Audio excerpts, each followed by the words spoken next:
And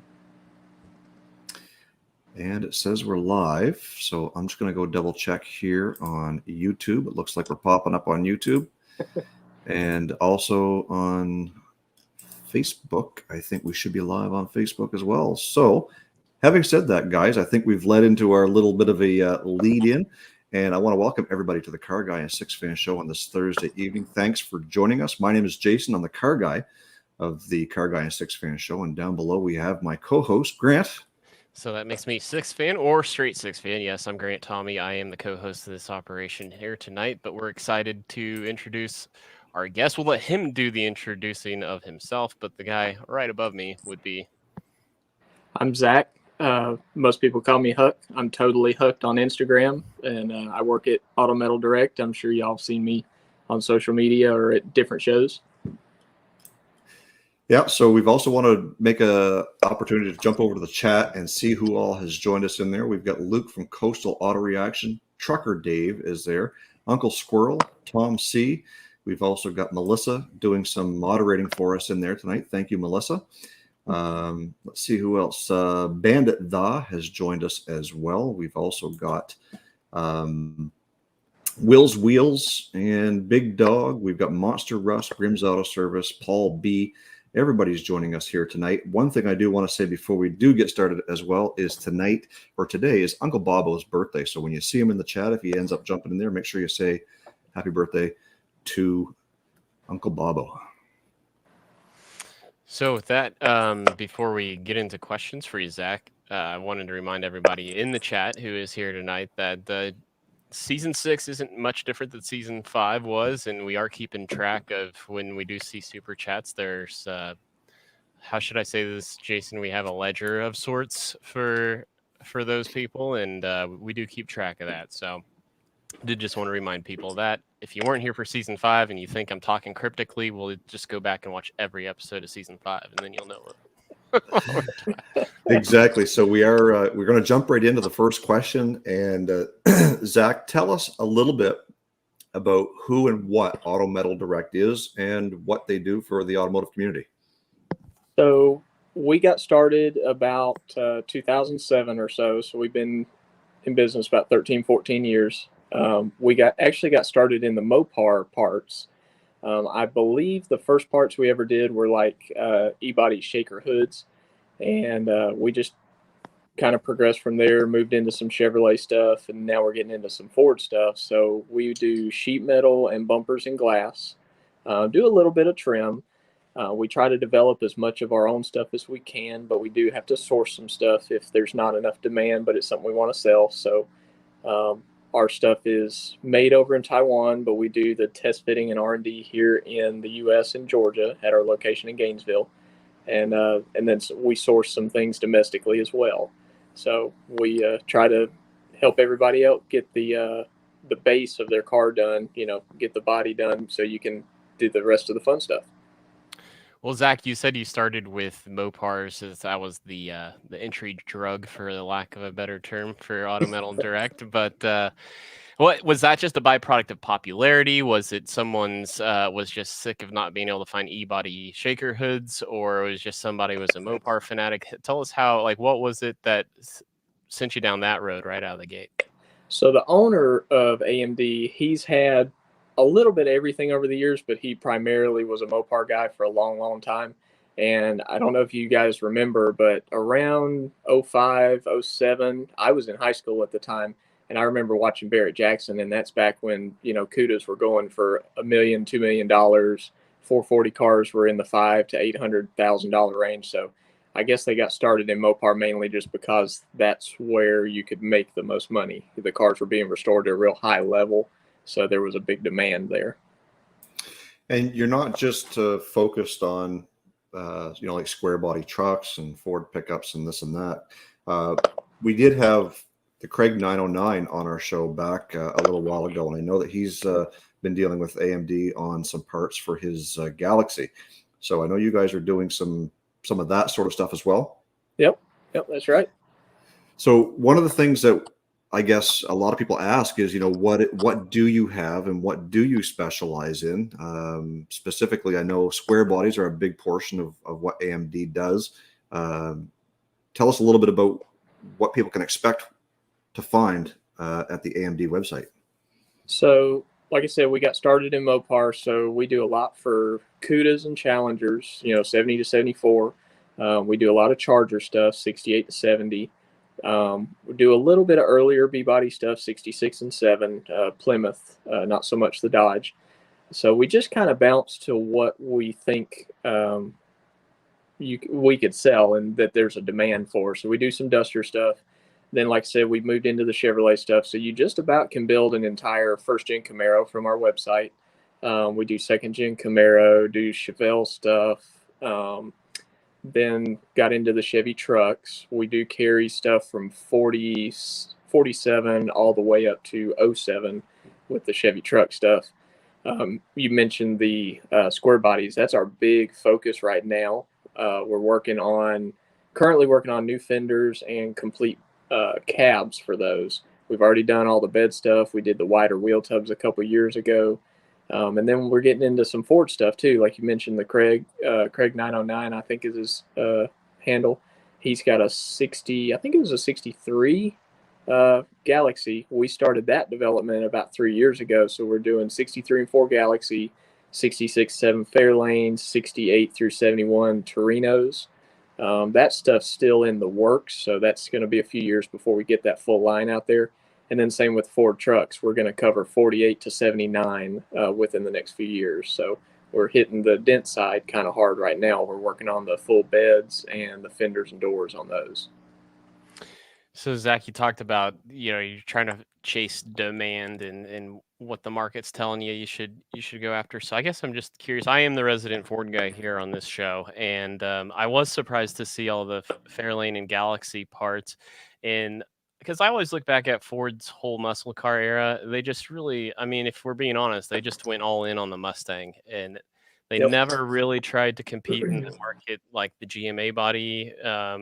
Really, they didn't go after the Chevelle. The Torino was a nice car, but they never just went all in on it. So I was really surprised to see that, 68 to 71 Torino stuff, especially. Galaxies I kind of get because they were pretty hot in the, that early 60s kind of gasser scene, like that drag racing scene. But so really, are you seeing, I guess my question is, are you seeing an actual demand? That surprised me a lot. So tell us a little bit about why that seems like good business. No, I agree with you. So I'm primarily a Chevy guy, but I've dabbled in a little bit of everything. I've had a bunch of Mustangs over the years, but it surprised me too when they announced that. I was pushing for the trucks years ago, but the Galaxy was the owner and some of his friends. They felt like that was going to be a good market. That one's been a little slower than we had hoped, but I think a lot of that is the guys are still waiting for the fenders. Because the fenders are a big deal. Those are still in development. I think there's still a few pieces that are keeping it from taking off. The Fairlane stuff's actually been pretty hot so far. Fairlane and Torino has all sold very, very well. We've got more 66-7 Fairlane stuff than anything else right now as far as the midsize Fords. But I think a lot of it has to do with Ford. There were a lot of Fords just laying out in pastures and in guys' barns for years. I remember as a kid seeing a ton of Fords that were just parked because grandpa or dad couldn't find parts. So I think we decided to take a chance on that and hoping guys are going to bring those cars back out. So there's more out there than I really realized. So what constitutes a need or a demand for specific vehicles or parts? Is there somebody that's kind of researching that, or is it just kind of a fly-by-wire? You just guess on what a popular vehicle might be?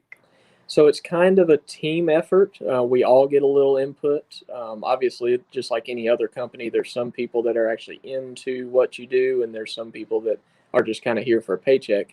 But we have a good bit of legitimate car guys here, and we just kind of all watch the market and see what it's doing, and we'll brainstorm and try to decide. Somebody will present an idea, and we'll try to decide if that's a good one or not. A good example is like the A-body Mopars, Dusters, and stuff. We sold a good bit of that for a long time. It was a good market to get in, but it's cooled off the last 2 or 3 years, so we've actually discontinued some stuff because it hasn't moved very well. So, if we have to, we'll kill stuff off, but we just try to focus on what we think can sell. And it kind of is a fly-by-wire thing, but it's a group effort. Well, so there's a lot going on over in the chat, and normally we wait till towards the end of the show to start opening up for chatters questions, for lack of a better term. But there's one in there that's really good, and we'll hit that here in a second. But did just want to draw attention to, thanks Luke over at Coastal Auto Reaction for the $13.99 Canuck dollar super chats there. And then I know Robbie One Man Shop earlier dropped a $5 USD there as a super chat. But yeah, thanks guys. Bandit asks, Huck, how long do the parts take to get to you from Japan? I know earlier you actually said Taiwan, so I'll correct that for him. But what's it like, waiting on a giant barge to sail the seven seas and bring some sheet metal back to the US of A? So under normal circumstances, not in this year's market, normal circumstances, it's about a 2-month process from the time the parts are stamped and loaded in a container to get to us. It's usually about 2 months. Right now, there's some serious container issues and shortages, so we're struggling with that. So there have been things that have been produced and are just sitting at our factory. And there's been a few things that's been 3, 4, 5 months to get, and unfortunately, it's just a challenge right now. So one of the things that I know different people in the automotive industry look at now. I know years ago, one of your competing companies had brought out a full-bodied Camaro to the market, and I know that you had mentioned earlier about the Chevy square body cabs coming into your hands in the not too distant future. I know that when I follow you on Instagram and I follow United by Trucks and a bunch of these other guys who are hitting all these big shows, I see the rolling square body truck with sheet metal. Tell me a little bit about that truck. So we did that truck about a year ago. That was an original 78 long bed. So that's a GM cab. And then it's got all of our bedsides and the doors on it, our tailgate and everything. So that was about a year and a half, 2 years ago is when we decided to really start hitting the square body stuff hard. We did the bed sides right before that and the wide wheel tubs, and that's when we made the commitment to do even more. So we're working on fenders and the cab pieces right now. So our goal is to have every single piece to build a cab available in the near future if the market will go back to normal. We're hoping within about a year. As far as the full assembled cabs, that's still up in the air. We're talking about it. If we can get our pricing right, we would like to be able to offer that, but we haven't 100% committed to it. It just has to materialize first.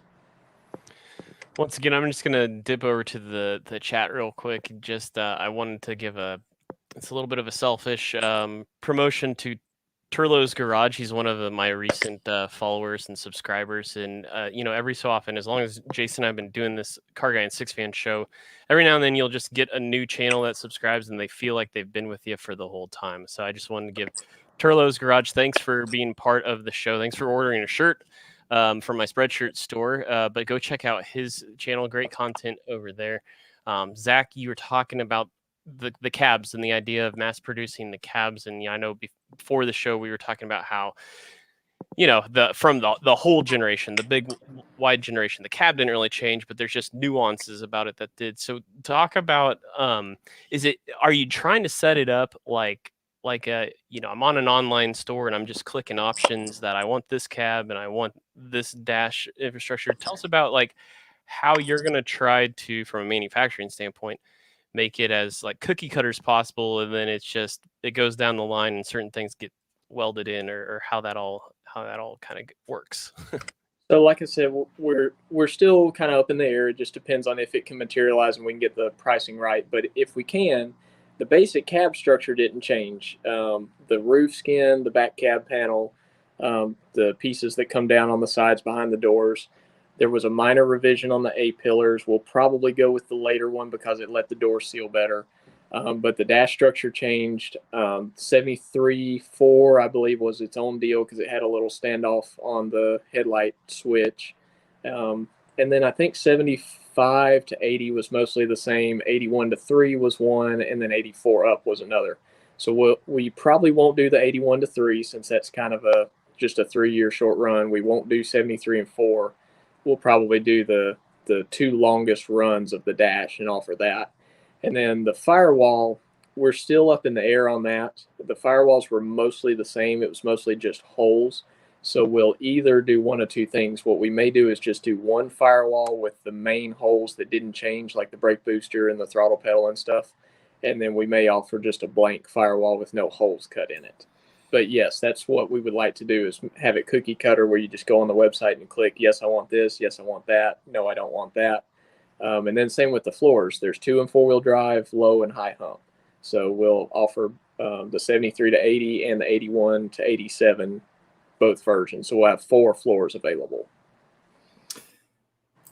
So I did want to make a point out something that was mentioned in the comments from Monster Rust. Has mentioned that aftermarket doesn't always fit, though. And in the next comment, he was basically referring to the doors. And one thing that I want to make a comment on is I've fully restored with new panels 2 different Chev square bodies using GM stamped sheet metal, and the doors don't fit.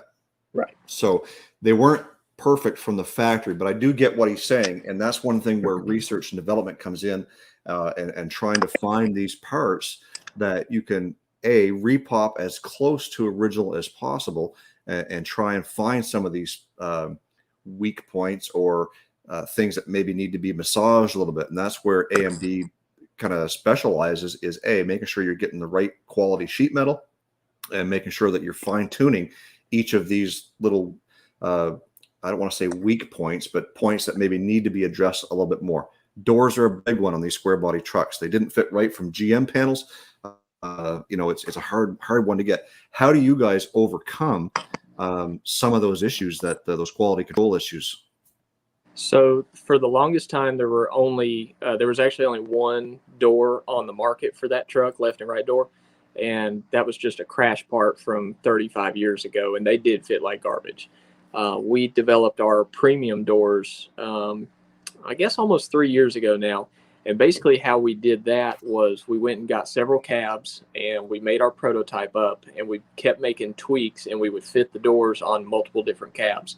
What a lot of people don't realize is these trucks were thrown together, because back then a truck was just a tool. It wasn't a luxury pickup like they are now. And GM didn't care. Farmers aren't going to care how the door seals or shuts. They just wanted to haul a heavy load. So, there's a lot of little minor differences between each cab. They're like fingerprints. It's kind of amazing how each cab is vastly different from the other, even if you get identical year and trim option trucks. So we took our prototypes and fit them on, like, I think it was 6 or 8 different cabs, and they fit each cab a little bit different, and we just tried to meet in the middle the best we could. So some people will get our premium doors and they'll fall right on the truck, and a few guys may get them and they'll still have to tweak them a little bit. But I have yet to hear anybody complain about our premium doors being real bad. The main thing I've heard is just a few guys had to gap them a little more than others. Thank goodness for the mute button here, because I've been patiently waiting to follow up on this conversation, because I think it's a really good one, especially with your title, Huck, being your in quality control is specifically what you did. But the other thing I think people lose sight of, right? So it's a 40-year-old truck. Now, granted, it's a body on frame, so it's a little less prone to this than, say, like my Fairmont. When I put it up on front jack stands, if I left the door open when I put it on jack stands, it ain't gonna shut on the unibody. But so body on frame's a little different. But not two things. One, manufacturing tolerances in 1974 aren't what manufacturing tolerances are in 2021, for one thing. Yep. Secondly, it's like, if you we're all human, and if you built in a mistake, this was kind of last week's conversation, like there was a weak point on a body mount or something, or a body mount rusts through, like that's pretty common on a truck of that age. your cab's going to flex over 40 years at some point. So no matter how square the door is, when it comes time to hang a new one, that's just freaking life. Right. So which of the two? I mean, I'm just kind of curious for, like, I'm talking about like let's maybe focus more on the manufacturing tolerance side, because I think that's got an interesting conversation. How do you help control that, especially when things are being stamped over in Taiwan? Do you go over there periodically and check runs in things, or how to talk about the quality control side of things there? So the the factory has quality control guys themselves, so they try to keep an eye on it from run to run.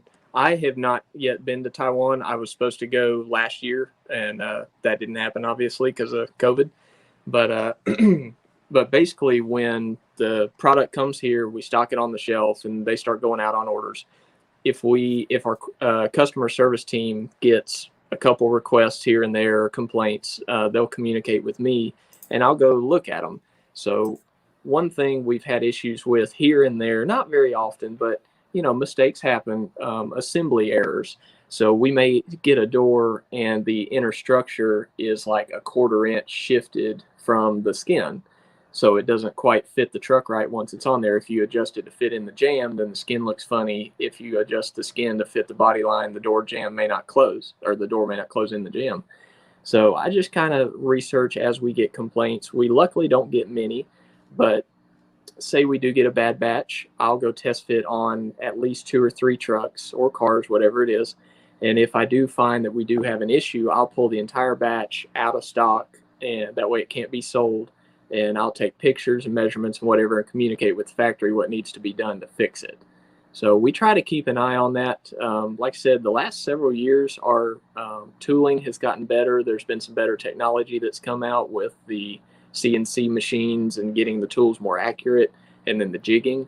So it's been less and less of an issue, but things do happen. Or like chrome on our bumpers, every once in a while we'll get a batch in that may have a few chrome issues here and there. So I'll go through them and I'll pull the bad ones out.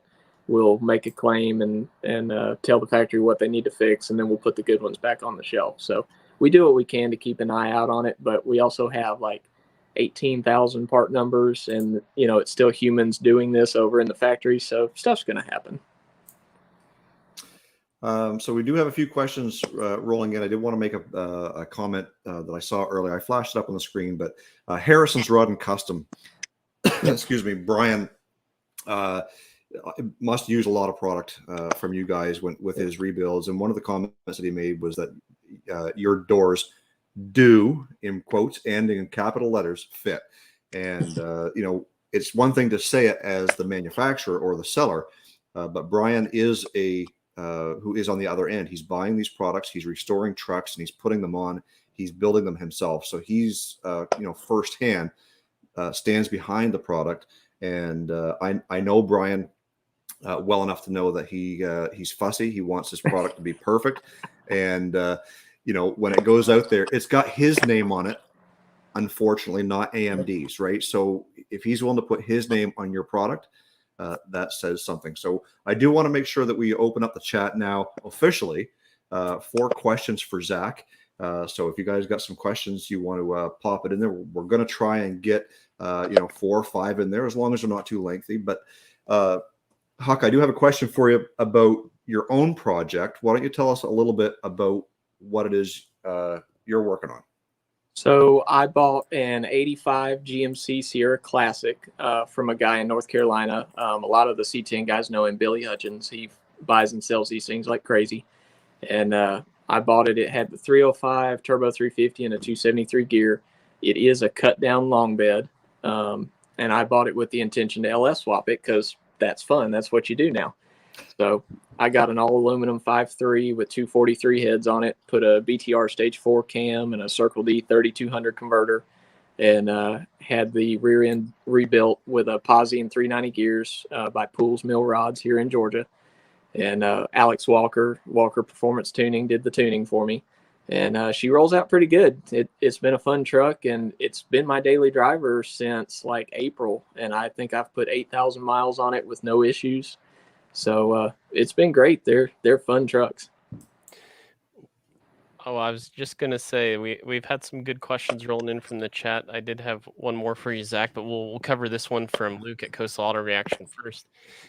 Is the whoever's manufacturing overseas in Taiwan, is that actually AMD, or is it a different? Are you they like a subcontract to you guys?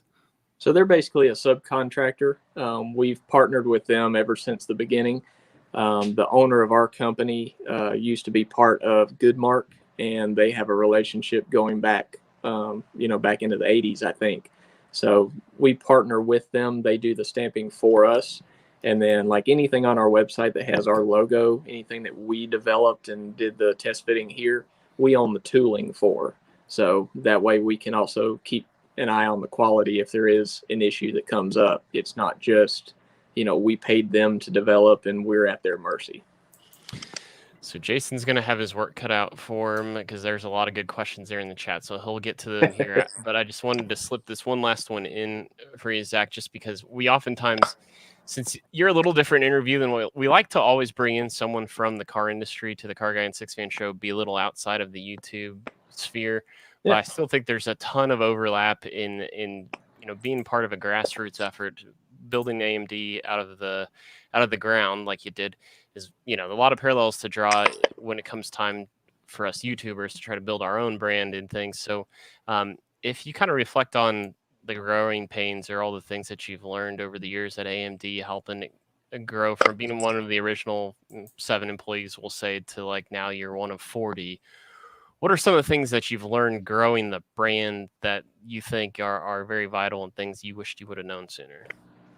I tell you, the biggest thing, especially in this day's social media age, is just getting out there, keeping an eye on your quality, make sure you have a good product no matter what it is, and then getting out there.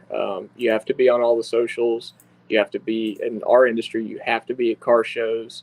You have to be in front of people and then develop a relationship, be able to let your customers put a face with the name.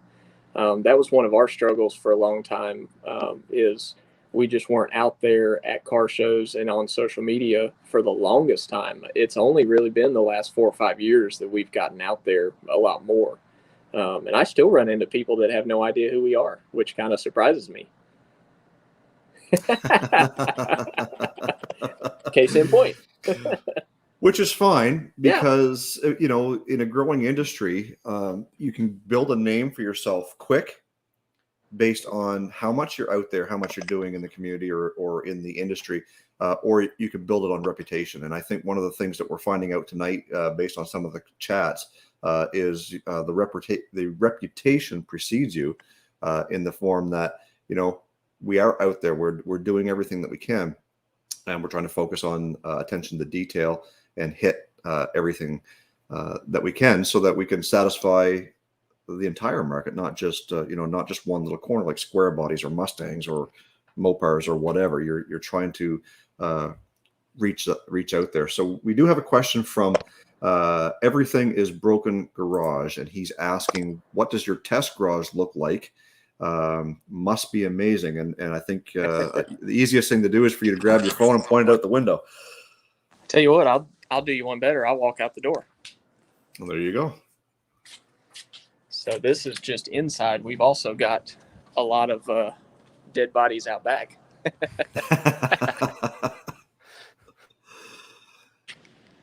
So there you go. A little bit of everything out there. So we try to get full vehicles when we're doing R&D and trying to develop the stuff. But like in the case of pickup trucks, a lot of the stuff we're focusing on is just cabs. So we do have probably 8 or 9 square body cabs just sitting on the ground by themselves. So that's the great thing about trucks. I'm a truck guy, so I'm all about this. But trucks are more bolt-on. They're more, home builder friendly. And they're great for us because it's easier to develop the stuff because it's more sub-assemblies or smaller pieces or less pieces to make the cab than it is a whole unibody. And please tell me, I saw a Camry out there in the garage. Please tell me you're not building parts for Camrys. No. Thank you. That's my daily. I just picked up $500 and put a motor in. Okay, let's see if we can scroll through here and find find some I've more got- questions. I've got one from Turlo's Garage, and then Jason, maybe you can skip to the next one after that. He was asking, how do you get super cheap discounted defective parts? I'm thinking that's like, when you go to the furniture store and there's Scratch and dent. yeah. So So the scratch and dent is kind of a I won't say a sore subject, but it's always been a struggle with us. We've had a contract or an agreement with a local scrapper for a long time. So defective stuff, the deal is that we have to scrap it in order for the factory to remake a tool or remake the part. So we have to prove that we scrapped it, because we'd be making double money basically, and not paying them for the work that they did. So I can't sell the defective product. And then like scratch and dent stuff, we actually don't get a whole lot of it back, but what we do get back is absolutely destroyed. So there's really not much to offer there. So Coastal Auto Reaction is a big Dodge truck channel up here on Canada's West Coast, and he's just curious: is AMD going to be offering any Dodge truck sheet metal? So I don't know if you could see it in my little sweep of the shop. We've got a 92 regular cab short bed Dodge out there. We're talking about it. Like I said earlier, we're really focusing on square body and then moving into the Fords. The Dodges probably will come, but it's probably, maybe 3-4 years out. The market's coming up with those trucks. I'm starting to see more and more, and I'm a proponent of it. I've told them we need to, because I think that generation goes from like 73 to 93 or something. So there's a whole big year range we can cover. So it should come. I can't promise anything, but it's been talked about, and we hope we can. the other thing about that, though, I remember watching a History Channel special on trucks, and the Dodge, like, it blew my mind that like they showed the Ford basically doubled sales of Chevy for historically a long time, and then they showed what Dodge's market share of sales was, and it was yeah. So the earlier conversation about making money, now there's two sides to that coin, right? Like, they're so rare, so it's really hard to find sheet metal, so people are going to be desperate and pay whatever. But the other side of it is like, yeah, okay, but it's still like there's 14 people out there building first gen non-Cummins Dodge trucks. Like, if not for the Cummins, like, that was part of this history. I mean, I knew Dodge was historically number 3, but I just did not realize they were light years like off the radar. So it would be kind of a hard business model to. I mean, look, I love the odd body stuff, the offbeat, just little, like, because you see way too many Novas, Chevelles, Camaros at car shows. Believe me, a bagged like 79 Dodge truck on 17-inch steely police car wheels and hubcaps looks sweet. Yep. And, I love them. But we've actually got an 84, 85 Dodge that runs around out here. I see it all the time. It's short bed, white, dropped on police wheels, just like you're talking about. He's got a built 440 in it. And I think the thing with trucks, though, is there's more, even though they made so many less than Chevrolet and Ford, there's more trucks that stayed around because they were being used. So there's more out there than, like, say, a 60 Ford Falcon that got thrown away because it was just a commuter throwaway car. Well, one of the things that seems to be a big thing when it comes to finding out what's popular and what's not. Sometimes it's not about popularity. It's simply about numbers.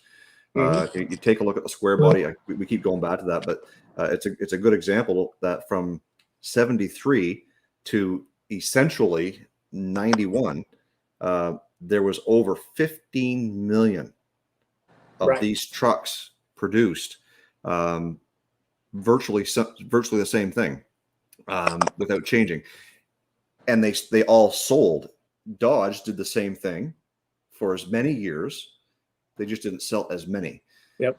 So that's why you take a company that looks at, okay, well, what's popular, but what is there the numbers of? And square body seems to have that hands down. One thing that Ford did was essentially they had the same truck for 25 or 30 years, but the sheet metal changed every so often that it was just enough difference that it was a fresh new style, that somebody who was looking to buy a truck wanted to buy that fresh new style over that same square body that has been looking the same for 3 or 4 or 5 years. And that's where I think even today the market has changed. We went from let's change the body style on something every year so that we know exactly what it was. Well, that was getting too expensive. Then they went for several years looking the same, and now like Ford and Chevrolet or GM is changing every 2 or 3 years now, just to freshen it up to try and beat that first one to the punch with the new product. I did see a comment in there. See if I can find it again. That was coming from Daniel Duran Martinez is asking who's more famous, Huck or TTR? And so that's my buddy Daniel. Him and Two Trucks Ron Folks, and then Alex Walker, and we're all part of the C10 Club of Georgia up here. We hang out all the time, and that's the running joke because I was at a show with Ron and Alex, and I got that was local actually. Me and Ron were hanging out at a shop down the street, and I got recognized and Ron didn't. So it's been a running joke now since TTR's on the UBT channel all the time, but I got recognized. Well, there you go. So we're getting ready to close things down here. But before we do that, one of the things that we do like to talk about is presence in social media. Usually, we're talking about YouTube because we're dealing with other YouTube channels. But Zach, tell us a little bit about, and you touched on it briefly, but about being present on social media to get your brand out there, to get your name out there, to get what you're doing in the industry. Yeah. So, I've had my own social media accounts for a while.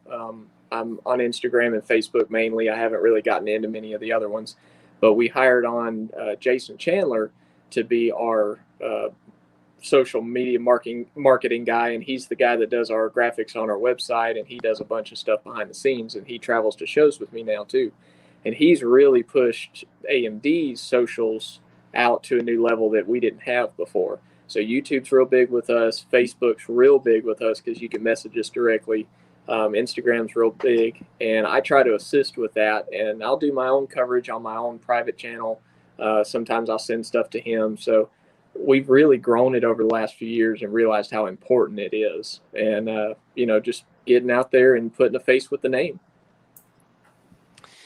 I did want to send out 2 big thank yous here before we kind of wrap this thing up. And that is one to Melissa Nunya, who's been doing a great job all show long, just getting everybody's channel URLs out there, our Spreadshirt stores and things like that. So huge thanks that she's kind of a volunteer director or show producer. I don't know what to say. So we really do appreciate what you're doing for us there, She's Melissa. definitely a champion. Yes. And then earlier, I want to say thanks to Mr. Michael Narks over at Narks Electric Customs on 2 accounts. One, he, I think, dropped a $5 super chat earlier. And then as well, he is taking over co-hosting duties for me next week, as I will be in Iceland. And unless I got a strong Wi-Fi signal outside of our camper van, I think 3 hours in front of Jason, I didn't think hosting the Car Guy and Six-Fan Show would be smart. So thank you, Narks Electric Customs, for filling in for me. I regret it because next week's show we have Ken from Whalen Wire, Rat Rods. He's just a character, and I think having a former Ozark guy and an Ozark guy taking it, I think the conversation is going to be pretty awesome next week between the 3 of you. I definitely think I'm going to be able to sit back and let them 2 kind of handle the whole show next week. Grant, I know that things have been busy on everyone's account, but tell us maybe a little bit of something that might be coming up very soon on Straight Six Fan for our viewers. Yeah, for sure. And I guess I'll pick up the conversation where I left it there, since I will be in Iceland and we will be renting a fairly unique vehicle, I think, at least. I'm going to try to do some sort of a, car review or walk around or some sort of something from the ride that we're renting out in Iceland. So unfortunately, that'll be about 2 weeks out before you see that. And yeah, it's been pretty pretty swamped over here. But Jason, what do you got coming down the pike? Well, as you guys all know, you follow me on social media, that last Thursday morning on the way to work, I hit a deer with my square body. And so with some help from a couple of guys, I did manage to find the parts that I needed to get it fixed up. So tomorrow's video is going to be getting that put together. It's just a quick 5-minute video. Zach knows just as easy from anybody else that these square bodies are pretty easy to pull apart with a 1/2-inch wrench and some Phillips head screws. So everything came apart fairly easily and went back together pretty good. We did some beating and banging on that lower, Zach, what do they call that below the grill? The rock guard? The something. gravel pan. Gravel panel. Yep. I didn't know what to call it.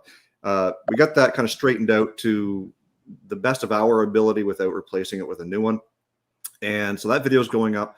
We've also got some Yugo content coming up. We're going to be doing the timing belt tune-up stuff, getting some new tires on that. So we can start kind of, I don't want to say daily driving it because I'm almost scared to, but we're going to be driving it a little bit more and making some good comment or content and some safe 90-mile-an-hour runs down the highway. So stay tuned for that. That is really all that we've got for tonight's show. I was really excited to have you on the show, Huck, and be a part of this because, like Grant said, we don't normally have much outside of YouTube being a part of our show. So it's great to have a company like AMD come on and you representing them and being a part of the show. And we really appreciate all the input that you give us. And hopefully seeing the people that are in the chat who have all this good, nice stuff to say about AMD will help spread the word, and you guys can benefit from that as well. Yeah, man. I appreciate the invite. I've enjoyed the show, and I've listened to several of your podcasts. They've been great. So I really appreciate you having us on. And having said that, we want to thank everybody that's been in the chat. Nate from, oh my goodness, what was this? Where was it here? I think I flashed up there once. Go-karts and Gone Fishing had thrown $1.99 super sticker out there. Appreciate that. Next week, like Grant said, we've got Ken from Whale and Wire. Hope you guys can tune in. It's going to be on my channel again next week because Grant is away. So for the next 3 weeks, 2 weeks, I guess, after this, we're going to be on my channel hosting the show. Appreciate y'all being a part. We had numbers up in the 40s tonight watching. I think that was great. And having some new people come in here that haven't been in a while. Ron and Brian and some of those guys coming in to say hi and poke a little fun while they were here. So thanks a lot, guys, for being here. Grant, why don't you go ahead and close us out?